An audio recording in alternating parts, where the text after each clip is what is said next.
labaw na kung mahimo kang anak sa Dios. Diyos nga nagbuhat sa langit o sa yuta, Diyos nga namahalan, Diyos nga wala imposible sa kaniya. Gusto kaniya mahimo anak, isa-usan na di mo kasambit kaniya.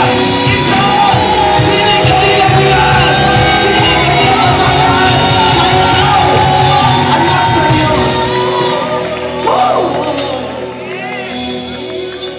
Ikaw ang pulong sa Ginoo.